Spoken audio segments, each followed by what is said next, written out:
Bonjour à toutes et à tous et bienvenue dans cette vidéo qui s'adresse aux abonnés à notre coffret épicurien du mois de mai 2025.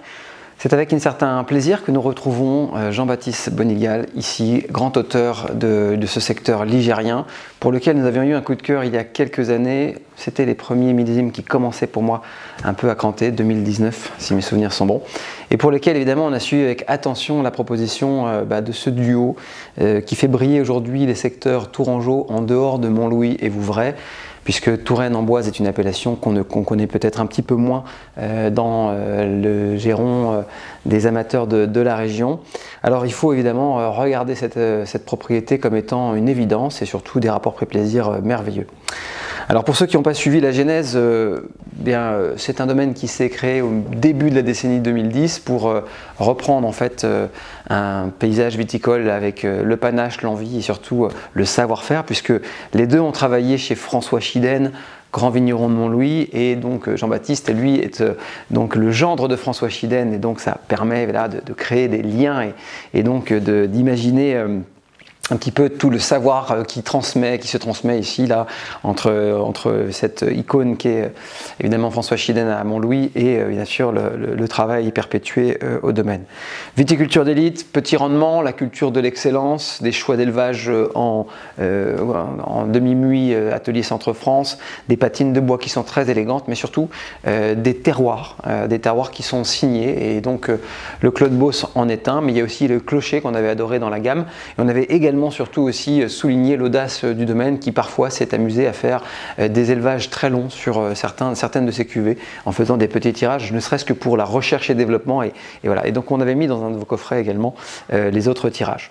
Là on renoue en fait avec 2023 qui est un millésime relativement productif, particulièrement difficile à gérer pour les chenins de la région, mais qui a été géré avec brio ici. Vous allez voir, j'ai été extrêmement surpris du niveau de la gamme de 2023, alors que c'est un millésime qu'on annonçait un peu comme catastrophique compte tenu du fait que les chenins qui étaient chargés, un peu dilués, n'arrivaient pas forcément pour certains à aller jusqu'au bout de la maturité, et particulièrement aussi avec des fragilités, avec parfois des peu de pourriture. Donc un millésime compliqué pour lequel il a fallu peut-être un peu serrer les dents et accepter surtout de trier sévèrement. Alors vous allez voir que dans cette cuvée que j'ai adorée, eh bien la précision, la maturité, le volume, la fraîcheur, la minéralité, tout est là. On sent bien la signature des argiles à silex, on sent bien la présence, le corps, l'intensité de la structuration par le bois, sans que ça soit boisé. Vous allez voir, c'est intéressant. Et surtout, c'est un vin qui est extrêmement délicat, très fin, et qui normalement devrait vous surprendre. Alors c'est parti pour cette dégustation et cap sur la Loire avec les merveilles du Chenin. Donc, avec, vous allez voir, un nez qui est appétant. Cette sensation de poire et de pommes cox, on a cette sensation en fait de gelée de pommes, je trouve, au premier tour de verre, et puis la poire qui est derrière, qui est poussée un petit peu par un petit côté flinty, pierre à fusée, un peu fumé. Vous noterez qu'il y a un très très fin élevage, on sent la petite patine du bois, mais à aucun moment on a un toast, ou à aucun moment on a un travail sur la réduction. Au contraire, je trouve que là on a beaucoup de lumière, en même temps qu'on a des codes très typiques du Chenin vinifié de cette manière, surtout des contenants qui ne boisent pas trop comme ça. Mais c'est surtout, en fait, vous allez voir un vin qui est happant en bouche, c'est hyper dynamique, c'est hyper tonique. On y va.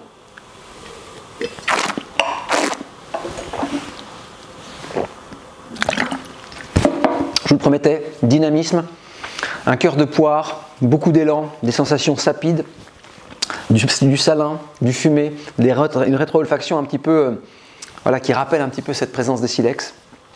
On a évidemment un vin qui est complet de l'attaque à la finale de bouche, sans fraîcheur acide. On voit que c'était mûr, hein.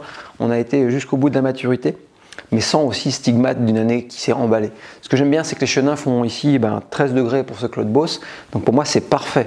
On arrive à lire le sol, on n'a pas trop de gras, et on a quelque chose qui est relativement frais et surtout préservé en termes d'un point de vue aromatique. Ce qu'on n'a pas forcément sur des années un peu plus chaudes, quand les degrés par exemple s'emballent. Bref, vous noterez que c'est un vin qui est extrêmement agréable. Il n'y a pas de caprice, il n'y a pas de tonique, il n'y a pas de... On sent que c'est quelque chose qui est extrêmement malléable, immédiat et surtout très communicatif en dégustation. Bref, un coup de cœur bien sûr, mais surtout une confirmation pour cette propriété qu'on avait déjà vu arriver avec l'envie et surtout le panache de jeunes vignerons qui débutent.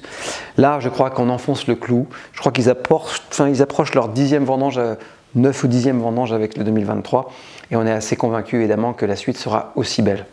Voilà pour cette adresse. Alors évidemment, si vous passez dans la région et que vous allez voir un peu Vouvray et Montlouis, n'hésitez pas à faire un petit crochet ici au domaine parce que ça vaut le coup et il n'y a pas que cette cuvée qui vaut le coup. Et je soulignerai enfin le plus important, c'est les rapports prix-plaisir qui sont excellents puisque la gamme entre 18 et 25 € est très large et vous avez une grande majorité de cuvées qui sont extrêmement savoureuses et qui portent clairement les signatures de leur sol. Bref, Touraine Amboise, c'est chez Bonigal Bonnet qu'il faut aller chercher un petit peu ses plaisirs en ce moment et on est fiers de le mettre dans vos coffrets.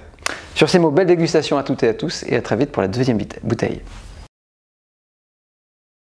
Et je vous retrouve donc pour la deuxième vidéo de ce coffret épicurien du mois de mai 2025 avec un retour au domaine de Plaisance, château de Plaisance, Vanessa Chervaux, brillante vigneronne que nous avons découvert à ses débuts il y a quelques années, c'était le premier millésime 2019 à l'époque. Et je suis très content de parler un petit peu de ces rouges aujourd'hui parce que Vanessa Chervaux, elle a repris la propriété de Guy Rochet, c'est 25 hectares de vignes sur la butte de Chaume emmenée en bio depuis pas mal d'années. Mais elle avait évidemment une vision pour les blancs, elle avait une grande lecture, une grande gamme à imprimer, elle l'a fait et surtout ça brille aujourd'hui, ça fait partie des très beaux secteurs de cette partie de la Loire, on va dire de l'Anjou noir.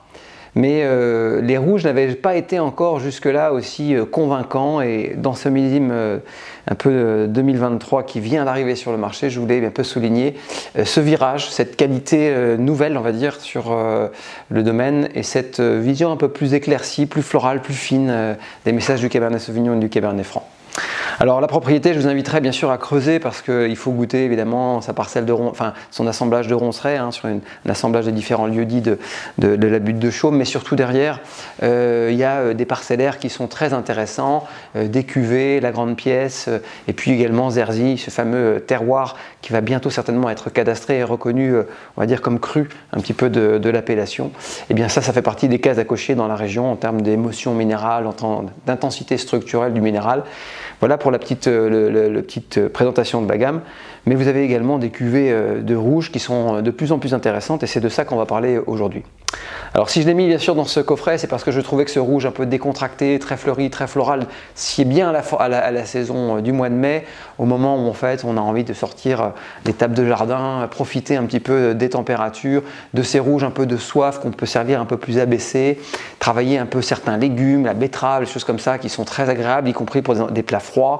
Et donc on peut faire des mariages très simples et très savoureux, autant avec des grillades qu'avec parfois des entrées quand on aime les vins rouges, sur ce genre de vin. Alors pour la petite anecdote sur la butte, on est bien sûr sur la butte de Chaume, on est sur différents cycles de sol, du schiste, du spilite, des socles géologiques qui font bien sûr briller les vins de la région. Pas facile à canaliser les cépages rouges sur ces terroirs parce que les acidités sont plus marquées et des fois il ne faut pas tirer trop sur la matière pour en faire quelque chose d'élégant. On a tendance souvent à les pousser un peu au départ quand on commence à vinifier les rouges sur ces terroirs, puis on s'aperçoit en fait très vite que vu le caractère et le côté incisif que donne le socle géologique, eh bien on a plus tendance à vouloir infuser et à partir avec un peu plus de légèreté dans l'extraction. C'est clairement le choix qu'a fait Vanessa Chervaux sur 2023. Qui n'était pas un millésime facile à gérer également, et pour lequel elle a rajouté un petit peu de macération carbonique sur les Cabernet Sauvignon pour leur donner un peu de, voilà, avec la vendange entière, ça floralise un peu de bouquet. Alors vous allez voir que dans le verre, c'est un rouge extrêmement gourmand, extrêmement précis, et surtout pas technique, donc quelque chose qui m'a beaucoup plu, et qui m'a semblé être aussi un rapport prix-émotion remarquable, à mettre bien entendu en avant dans la lecture de ce vin. Alors dans le verre, vous allez voir, c'est un vrai petit shoot. Moi j'ai adoré cette sensation noyau, framboise, crush de framboise macérée. On ne sent pas trop le Cabernet Sauvignon curieusement dans cette bouteille. Le Cabernet Sauvignon a souvent des lectures un peu plus puissantes, structurelles, le cassis intense, le péquillos, des choses comme ça. Là on n'y est pas du tout, on est sur des sensations un peu plus florales et fleuries. Le Cabernet Franc aide bien sûr à cette composition gourmande avec, vous allez voir, la fraîcheur, le mentholé et puis ce grain un peu spécial. Alors on y va en bouche.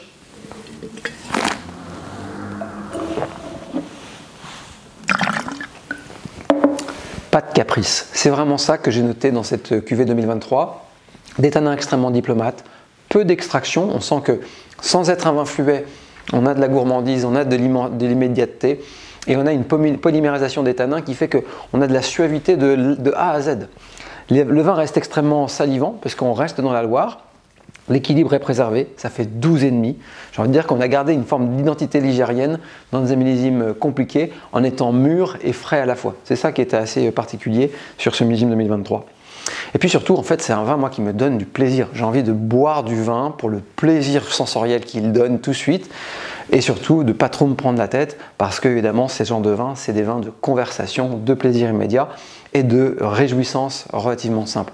Donc que vous alliez chercher des petites charcuteries fines, que vous fassiez un apéro sympathique avec les amis et autres, franchement, c'est un no-brainer cette cuvée sur la butte, il faut l'apprécier comme ça. Moi, je la sers un peu là sur le fil de la fraîcheur, mais ne voyez pas surtout de défaut à la servir un petit peu plus dans un contexte un peu plus du dimanche avec un joli plat, une jolie viande, des choses comme ça, parce que le vin sera là quand même.